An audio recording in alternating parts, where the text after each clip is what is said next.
আজকে যে রেসিপিটি করব সেটা হচ্ছে সয়াবিনের কাবাব তৈরি করব। আর এখানে আমি 100 গ্রাম সয়াবিন নিয়ে নিয়েছি। ফুটন্ত পানিতে 3 মিনিটের মধ্যে একটু জাল করে নিব, মানে একটু এটাকে আমি 2 মিনিট সিদ্ধ করে নিব। আর এখন 2 মিনিট সিদ্ধ করে নিলাম। এটাকে ঠান্ডা পানি দিয়ে ধুয়ে নিব, ঠান্ডা বলতে নর্মাল পানি দিয়ে ধুয়ে তারপরে দেখাবো কি করব। ঠান্ডা হয়ে গেছে, এখন পানিগুলো চিপে নিব।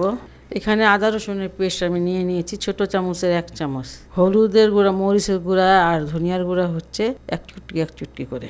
এখানে কাবাবের মশলাটা 1 চামচ। আর এখানে পুদিনা পাতা 1 মুঠ নিয়ে নিয়েছি। 6-7টা কাঁচামরিচ ঝালটা নিজের মতন করে দিয়ে পেঁয়াজটা দিয়ে দিলাম। এখানে আধা কাপের মতন বেসন দিয়ে দিলাম। এখন এটা সুন্দর করে ব্লেন্ড করে নিতে হবে। এই যে এমনভাবে স্বাদ মতো লবণ দিয়ে দিলাম।